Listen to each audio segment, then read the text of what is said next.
Why do so many people consider this guy, Klaus Schwab, to be the most dangerous man in the world? You might remember Klaus Schwab was the public who said, by 2030, you'll own nothing and translated, it probably means by 2030,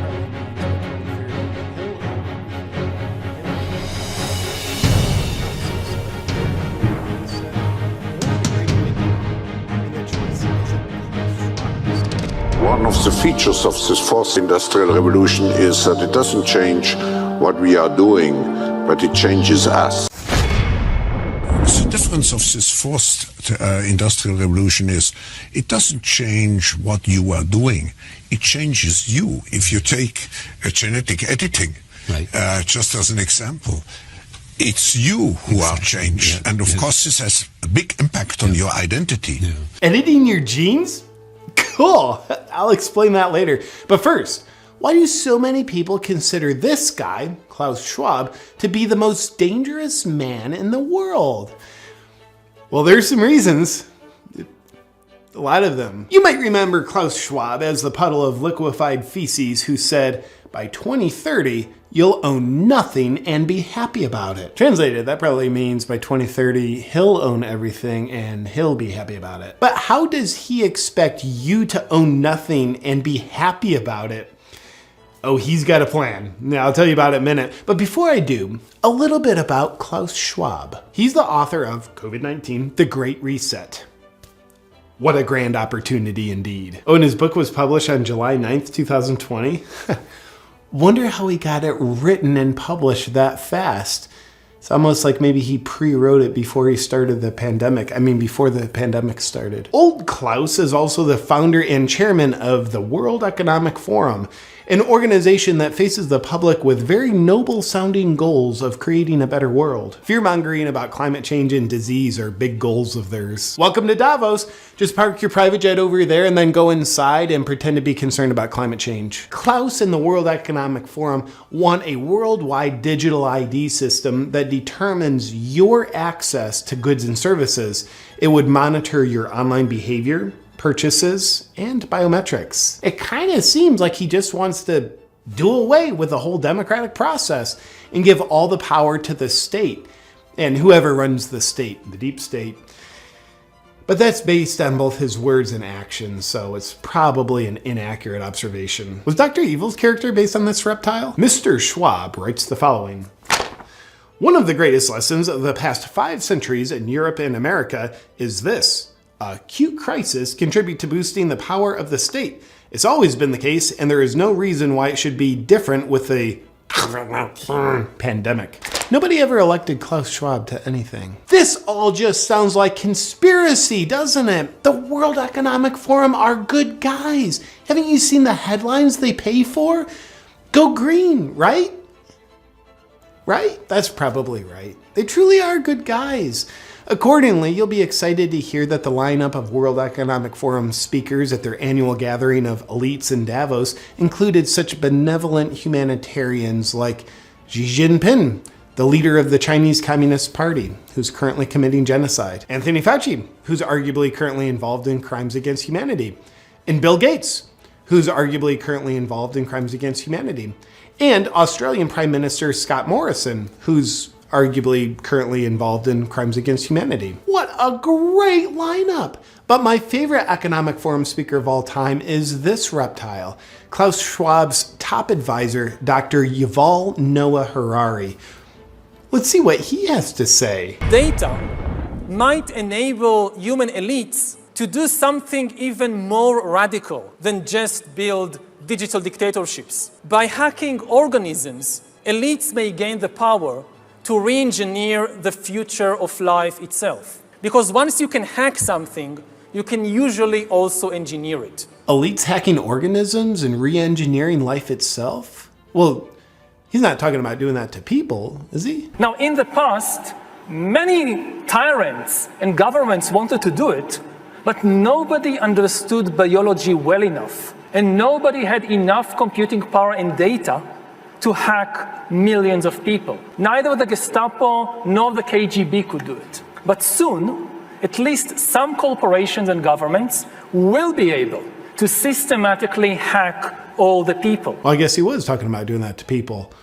All people, to be specific. And if indeed we succeed in hacking and engineering life, this will be not just the greatest revolution in the history of humanity. This will be the greatest revolution in biology since the very beginning of life 4 billion years ago. For 4 billion years, nothing fundamental changed. Not playing God, are you? Because that usually works out super well. Science is replacing evolution by natural selection with evolution by intelligent design. Not the intelligent design of some god above the clouds. Oh, you are playing God. Say more. Evolution by natural selection with evolution by intelligent design. Not the intelligent design of some god above the clouds, but our intelligent design and the intelligent design of our clouds, the IBM cloud, the Microsoft cloud. These are the new driving forces of evolution. Gosh, you wouldn't by chance have a plan in place on how to control people with your cloud technology, would you?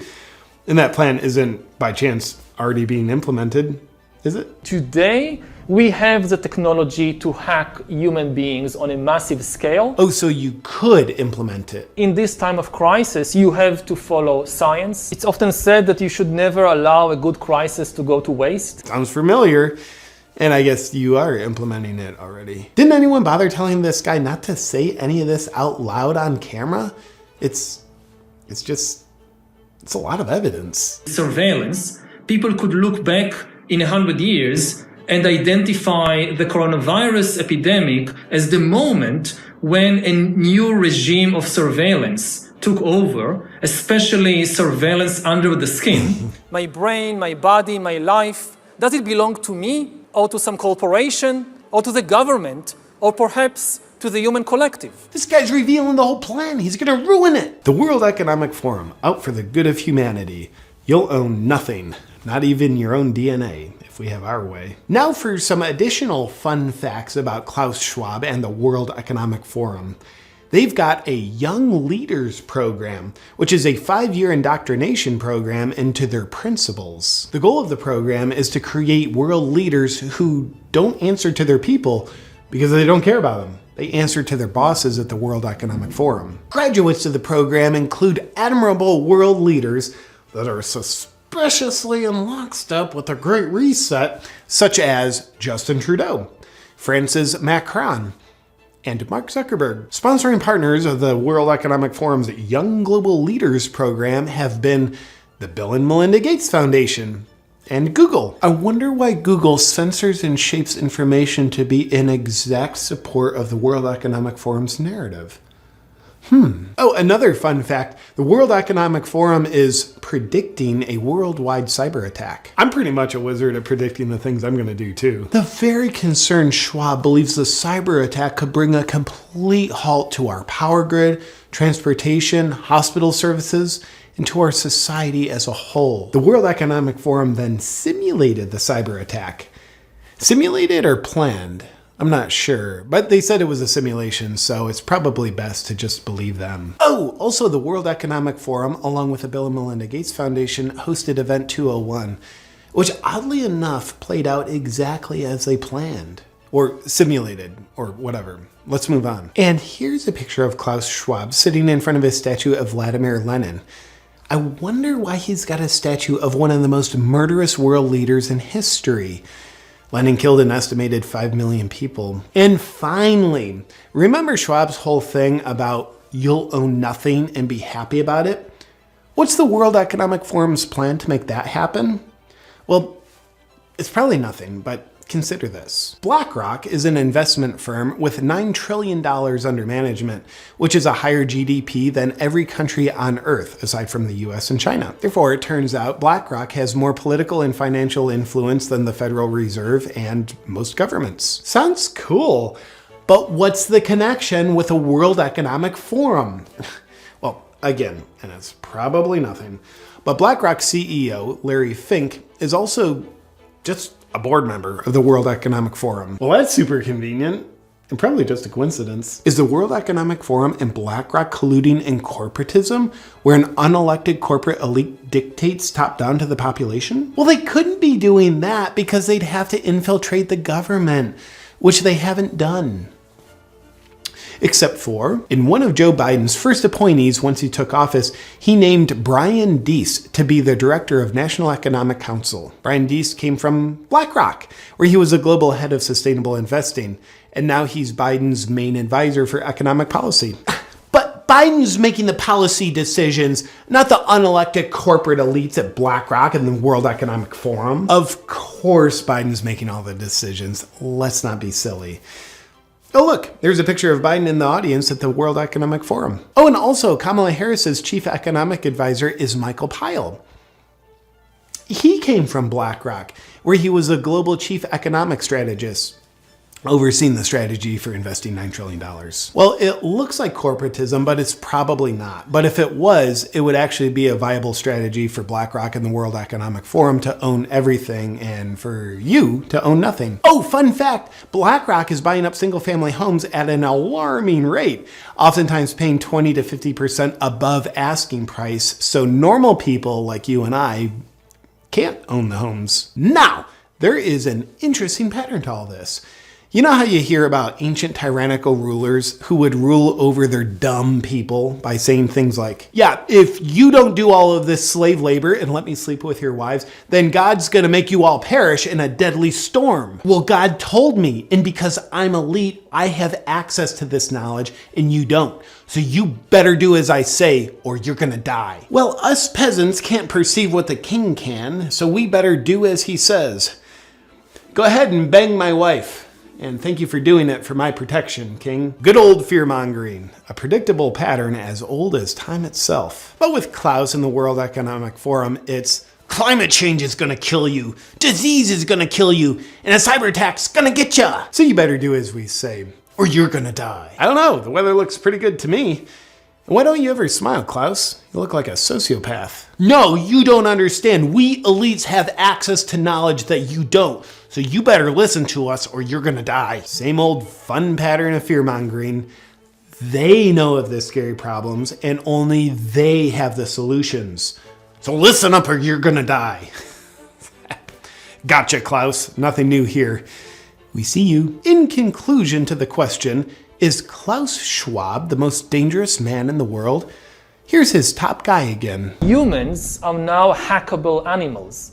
You know, the whole idea that humans have, they have this soul or spirit and they have free will and nobody knows what's happening inside me. So whatever I choose, whether in the election or whether in the supermarket, this is my free will, that's over. Free will, that's over. It will indeed be over. If you outsource your thinking to outside influences and take the easy way out by choosing obedience over bravery. Doing so makes you very susceptible to being manipulated by fear. And if this happens, you will fail at remaining a free, sovereign individual. But here's how Schwab and his friends, who sociopathically never smile, fail at their Great Reset, and you succeed at remaining a free, sovereign individual. Be guided by your own critical thinking and what your heart and soul knows is right. And choose bravery over obedience. Obedience or bravery? Outsource your perspectives or do your own critical thinking? We are in the process of either the Great Reset or the Great Awakening, and the choice isn't Klaus Schwab's. The choice is yours.